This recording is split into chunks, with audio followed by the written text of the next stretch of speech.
Good evening, it's 5 o'clock. I'm Dustin Grove here with Samantha Johnson. We're in for Anne Marie and Felicia. And tonight, police are confirming the remains of Haley Busby were found in Ohio. We got that update from officers in Hocking County, Ohio, just about an hour ago. The Fishers teen, as you know, went missing last month. Our Jenna Webster is here tonight with more information from police. Again, updates coming in throughout the day today. Yeah, the Sheriff's Department really just sent us this release just in the last hour or so. So it does confirm that the suspect, Tyler Thomas, told police that he buried Busby's remains in Perry County, Ohio. The 17-year-old went missing in early January from her home. Police tell us she met a 39-year-old man through a video game. Let's give you a look. This is Tyler Thomas. Just before 4 o'clock today, police confirmed that Thomas initially admitted to burying Busby's body to an attorney. And then Sunday, Thomas led officers to that location in Perry County, Ohio. But police believe the Fishers teen was killed in Hocking County, Ohio at a short-term rental. The sheriff says a search warrant that they served yesterday recovered evidence that supports she was killed there. Hocking County is about 50 miles southwest of Columbus, Ohio. Those remains were sent to another county for the coroner to conduct an autopsy and identification of those remains. Still so hard to hear those details. All right. Thank you, Jenna. Also this evening, the Busby family is now calling on Indiana lawmakers to take action in the wake of her death. Yeah, they've created a petition on lawmakers, calling on lawmakers to pass what they're calling Haley's Law. 13 News State House reporter Emily Longnecker is here with the latest. Yeah, that petition has now close to 80,000 signatures, and it's asking lawmakers here at the Indiana State House to pass a law to protect other kids from online predators. The petition calls for the creation of Haley's Law, which has two parts. The first would create the pink alert system for missing persons and children when there's credible information someone is at risk. According to the petition, Haley was immediately classified as a runaway when she disappeared. The petition explains police did not issue an Amber Alert for the Fishers teen because there was no confirmed physical abduction. And because she didn't have a qualifying disability or medical issue, no Silver Alert went out. The petition says a pink alert would fill in that gap. Haley's family is also calling on Indiana lawmakers to require predator awareness education in schools, teaching kids about online grooming, digital manipulation, and how a predator can lure a child into a dangerous or deadly situation. Haley's death has not only captured the attention of those in central Indiana, but lawmakers and the governor are calling her death tragic and say they're praying for the family.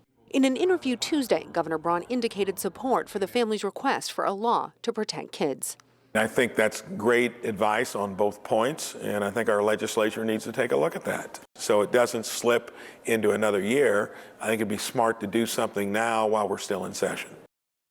So what can be done? Well, I spoke with some lawmakers today, including two that represent Haley's family, and coming up tonight at 6, I'll tell you what they had to say and also have more from Governor Braun at the Indiana State House. Emily Longnecker, 13 News.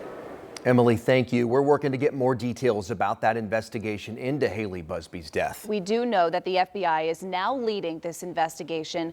We've put together a timeline of what we know from police. You can find that on our website, WTHR.com, and on our 13 News mobile app. Now to a bizarre story on the near northeast side. A daycare turned dance floor. An illegal after-hours party busted by Metro Police this weekend. They say it is a problem that is causing shootings and other violence. Ashton Hackman explains how police shut it down.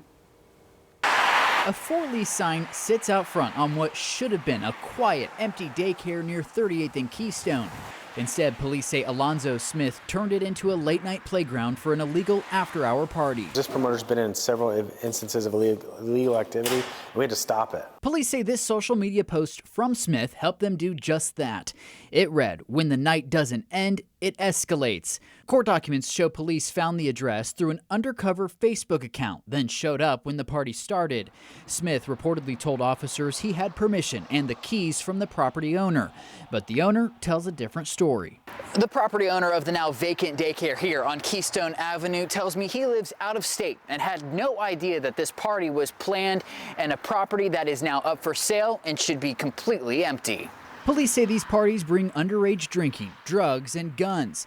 Social media helps them bust them. When you mix alcohol, conflict resolution, and firearms, sometimes it doesn't go the right way we want it to. IMPD says Smith is no stranger to officers.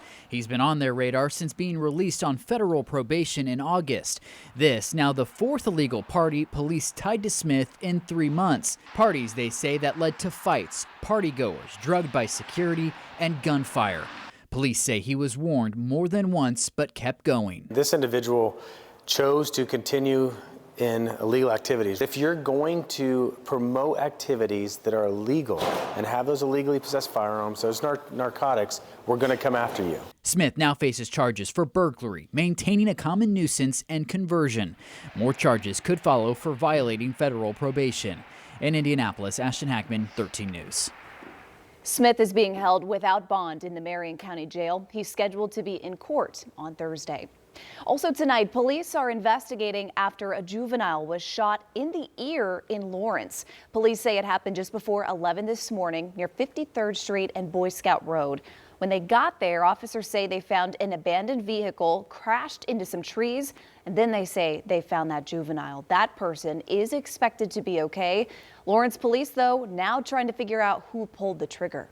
Well, we've been telling you about growing local protests against immigration enforcement tactics across the country. Now a clergy group is calling for no ICE in Indy. Our Rich Nye went to a breakfast with pastors there. He talked with them, where in Marion County prosecutor was there too, calling for community support to defeat ICE.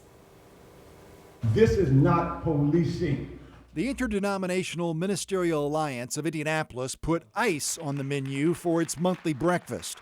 The Black Pastors Group invited Marion County Prosecutor Ryan Mears to address the tactics of immigration enforcement agents in cities across the country. So when we have conversations about if ICE comes here, if ICE does certain things, we need to make sure that we're all on the same page about what the expectation of the police department is, what the expectation of the prosecutor's office is, so that we have not only the moral authority, but the community support to do what we think is right under the circumstances, which means we could be prosecuting federal officials. The prosecutor made it clear that he sees ICE agents violating people's constitutional rights, and he doesn't want to see that in Marion County. New Indianapolis Police Chief Tanya Terry says her officers will protect people's right to protest and for due process. Ensuring that our community understands that our police department is here to serve every member of our community, regardless of their immigration status, background, or anything else. We have a presidential administration that is promoting fear, terror, and lawlessness, as we've heard many people speak to today. And what we are seeing is the militarized police force acting out unilaterally on behalf of the president. These people can come and kill you without remorse. And then they take them out and say the local authority doesn't have any investigatory jurisdiction of them. We're going to do it at the federal. All of that's bad. That ain't America. Not in America they want to see in Indianapolis. Rich Nye, 13 News. Now, the prosecutor did not address if he anticipates an influx of ICE agents in Indianapolis, nor did he reference any specific local cases of ICE acting above the law. Let's talk about the weather now as we take a live look over downtown Indy. We've got sunshine. Angela, I heard the sweetest sound today. Oh, really? Dripping coming from the gutter. No way. Melting ice. It was great. First time we've been above freezing. I think Sean went back to the 22nd, so 10 plus days. Yeah. And it feels silly, but when you walk outside and it is that difference, you can tell. You can tell. Yeah. It makes a difference. We were above freezing today. We're enjoying a little bit of sunshine now, so we'll take you outside on this Tuesday early evening. We're back down to 31 in Indianapolis and at the Country Club of Indianapolis. We have lots of snow on the ground in Greensburg, 32. 29 Crawfordsville as skies start to clear from north to south. That clearing trend, however, will lead to a colder night. Still have a few counties under that winter weather advisory. The reason we were under that weather impact alert most of the day, we've dropped that. The advisory set to expire at 7 o'clock. Far southeastern Indiana still dealing with a few flurries. Coming downtown for our Pacers to cheer them on. Temperatures will be in the upper 20s and low 30s. As skies start to clear, those numbers are going to drop. So bundle up. Some places in the single digits tomorrow as we head to school. Highs tomorrow afternoon in the 20s. Angela, thank you. And you can find out what the outlook for the next month or so will look like too. You can watch Outside the Forecast right now on our streaming app. That's WTHR+. Tonight, a mother and her child are now without a home after a massive house fire in Columbus. Firefighters there calling it a total loss. Take a look at the pictures Columbus Fire Department shared with us. The mom told crews the fire started in the living room. Wow, look at those flames. She tried to put it out, but the smoke and fire became just too much, and they had to run out of the house. Now, thankfully, we can tell you she and her child, they're okay, but sadly, several of their cats did not make it out. Crews are now investigating what caused that fire. Glad they're okay. Wheeler Mission now has nearly $3 million more to help people with housing, and that is thanks to the Lilly Endowment. They donated $2.7 million to Wheeler Mission's housing program, Cornerstone Living. The program also helps people find jobs in childcare. Wheeler Mission says it's all about promoting long-term independence.